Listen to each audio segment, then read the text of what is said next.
Okay, this is your lecture on perfusion. What is perfusion? Perfusion is the delivery of oxygen throughout the body. Now, in order to accomplish this, there has to be three elements. This will be the objectives for this lecture. First, we'll describe the concept of perfusion, identify risk factors for impaired perfusion, recognize signs and symptoms of compromised perfusion, and then finally provide appropriate nursing and collaborative interventions to improve perfusion. This will apply to chapters 33 and 35. Now, chapter 33 will only be reviewing anatomy and physiology of the heart. However, some important concepts like preload, afterload, a few diagnostic tests specific to cardiac testing are mentioned in chapter 33, but most questions on the exam will of course be on chapter 35 under heart failure. Now, chapter 35 will describe all conditions that will lead to heart failure. Before we go, in order for circulation, or rather in order for perfusion to be possible, there has to be three elements, namely the pump. The pump is referring to your heart, or more specifically the contractility of your heart. Next is the blood volume. Under chapter 33, it will be referred to as preload. Now, the concepts of preload and also afterload must be understood because these terms will be used repeatedly all throughout chapter 35. And the third component is the blood vessel, or what we call the afterload. Now, if we go to chapter 33, under the under the section here on preload and afterload, let me enlarge the screen.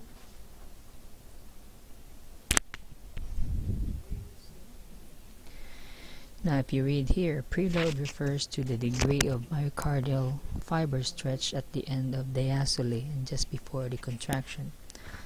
This is the stretch imposed on the muscle fibers, which results from the volume contained within the ventricle at the end of diastole. Preload is determined by the amount of blood returning to the heart from both venous, right heart, and pulmonary system. I'll give you a few moments to read that on your own. So the one word here that describes preload is volume. Now, if you imagine heart, let's go back to our previous slide here. Alright, so blood is constantly circulating through the body. Preload refers to the amount of blood that enters the heart, specifically the ventricles. Now, when you fill these two ventricles here with blood, depending on the amount of blood volume, the volume will stretch the heart to a certain extent, meaning the greater your blood volume or the greater the preload, the more this heart is stretched. And that will affect contractility as well. Now, contractility in itself is just the basic strength of the heart, its ability to contract independent of preload. So therefore, even without preload, the ventricles already have an intrinsic contractility, meaning it has an intrinsic strength or its ability to pump blood throughout the circulation.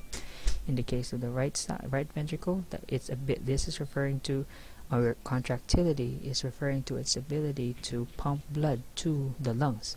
And when we're referring to the left ventricle, contractility refers to its ability to pump blood to the aorta. Now, that is contractility. Now, the more we stretch this though, let's say depending on the amount of blood that we fill each of these ventricles, it will result in the stretching of the heart. Am I correct? Now, according to Starling's law of the heart, he says that the more the heart muscle is stretched, the greater the resulting contraction. Just like a rubber band, for instance, or let's say a brand new pair of underwears, for instance, wherein the garter is so strong it snaps into place. Okay, so the more you stretch this heart, which refers to preload, which is the amount of volume entering the heart, plus the intrinsic contractility of the heart, results both, if you add both together, will result in a very good contraction of the heart, effectively pumping blood, in the case of the right ventricle, effectively pumping blood to the lungs. And on the other hand, if we talk about the left ventricle, if depending again on the amount of stretch, the amount of preload or blood volume that you put into the left ventricle, add that to the intrinsic contractility of this left ventricle, will result, that total sum will result in the in a great contraction ability, okay, pumping blood effectively throughout the circulation. So we can say that blood volume or preload can affect perfusion greatly. Say for instance, if somebody has severe dehydration, will that increase or decrease preload? If your answer is decrease, that is correct. Therefore, perfusion, by the way, is the same as or is synonymous with blood pressure, meaning if you decrease preload, that will affect perfusion, which affects blood pressure. Am I correct? Meaning the lesser your preload, the lesser your blood pressure, and by contrast, the higher the preload, then the higher the resulting blood pressure.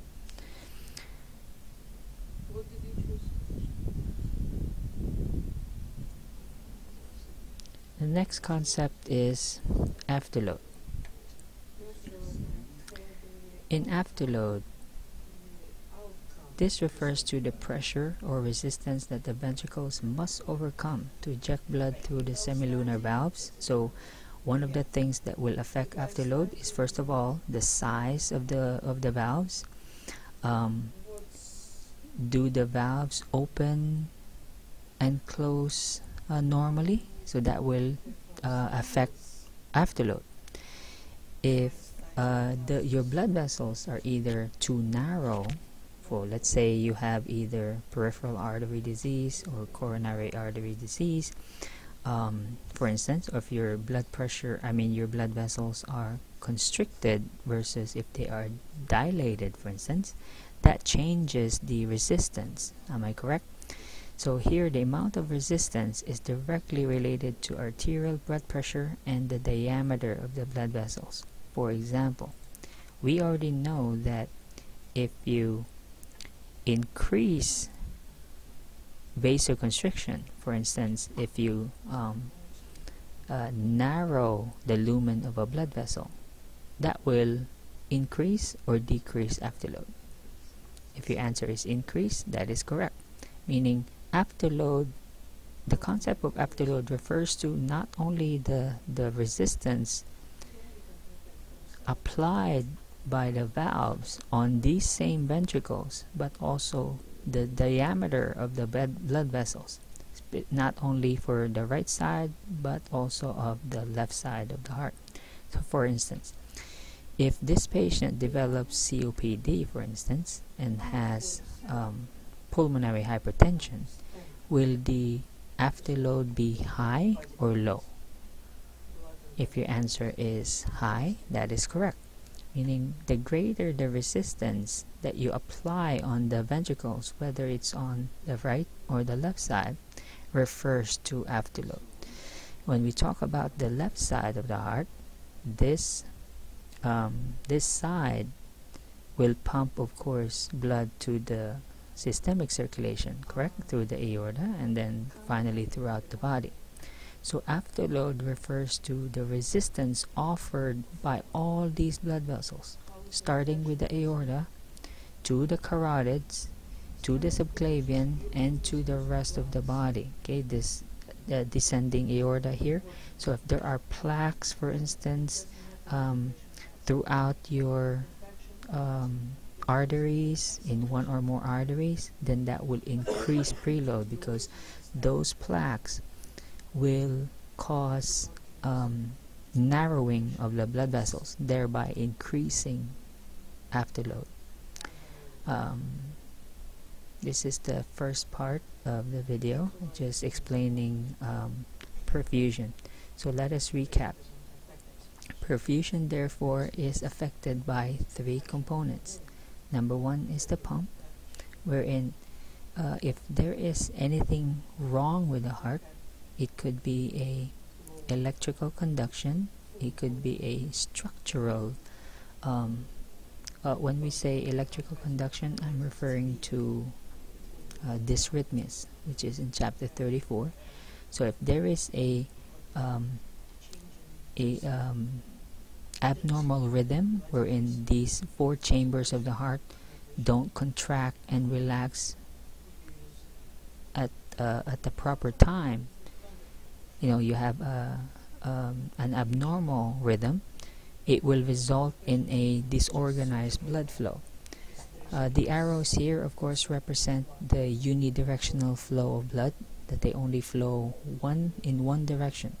There is not supposed to be any backward flow here throughout the cardiopulmonary circulation. Here, blood enters the superior and inferior vena cava, enters the right atrium. It should proceed into the right ventricle, then finally into the left and right pulmonary arteries. From there, they will get oxygen from the lungs and then return to the heart via the pulmonary veins, entering the left atrium, and then finally the left ventricle, and then eventually into the systemic circulation. Now, if there's an electrical conduction problem which results in an out of sync contraction of one or more chambers of the heart, that will result in an disorganized direction of blood flow, which will now affect perfusion. Another problem could be affecting the pump could be valve disorders, which is covered under chapter 35. Now, in valve disorders, we are referring to any of these four valves. Should any of these, the tricuspid, the mitral, the pulmonic, or the aortic valve, either do not open completely or do not close completely, that will result again in that will affect the unidirectional flow of blood. For instance, if this mitral valve, for instance, either does not open completely or does not close completely, that will affect blood flow through the heart. Let's talk about stenosis first. So let's say this thing does not completely open. Describe the amount of blood entering the left ventricle. If your answer is less, that is correct. So the blood that is supposed to enter the left ventricle ends up being left inside the left atrium. Meanwhile, blood will try to continually drain back into the right atrium from the lungs. Since it can't do so because you still have blood here that is left over from what was supposed to enter the left ventricle, so that will now result in traffic here. And just like any traffic, so there will be traffic here, traffic in both lungs, and that will eventually lead to traffic on the right side, and so on and so forth. So that is how valve disorders can cause impaired perfusion or will affect the pump. Another is the opposite. So let's say instead of the valve not completely opening? What if it doesn't completely close? So you'll have chordae tendineae here, which is supposed to help close the valve shut without prolapsing upward. What if they are weakened or damaged, wherein instead of this closing completely as the left ventricle contracts, it prolapses upward, resulting in blood going back into the left atrium during each contraction? Same effect will result. There will be traffic here of blood, and so on and so forth. So there will be a backward flow of blood instead of a forward flow. So that is how another possible problem is also in chapter 35, and that is now the infectious or inflammatory conditions of the heart. We will be talking about infective endocarditis and pericarditis, and that also rheumatic fever, which results from rheumatic carditis. That condition now results from an infection that the patient contracted, which will affect the endocardium, which is the innermost lining of the heart. It could also cause myocarditis, which will affect the actual muscle of the myocardium, or it could be pericarditis, which will affect the outer sac enclosing the heart. Okay, this will have there is a transparent sac enclosing the heart, containing a little bit of lubricant to protect the heart from friction as it beats 60 to 100 times per minute. So these infectious conditions can also impair the pump's ability to contract effectively. And since all these three components affect perfusion, these will be the same three components that will be manipulated during drug treatment. So for instance, in heart failure, you will learn later when we get to chapter 35 that the heart will be given a set of medications. One set will be drugs that improve contractility of the heart. We may give them drugs that will improve blood flow into the myocardium. We are referring to the coronary arteries in that matter, by giving cardioselective vasodilators, for instance. In the case of blood volume, we will be giving the patient diuretics. We may restrict fluids in order to decrease preload, because in a patient with heart failure, it can no longer effectively circulate normal blood volume. So with the help of diuretics, you decrease preload, thereby you will improve perfusion or improve cardiac output. To be more specific, let's say we have 5 liters of blood normally being circulated in the body. If a patient is in heart failure, it can no longer handle or circulate 5 liters of blood.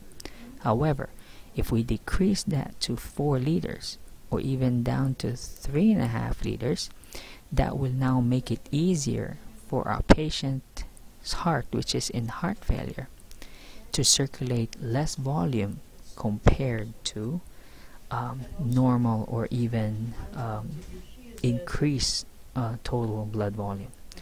In the case of the blood vessel, if we decrease afterload for, let's say, giving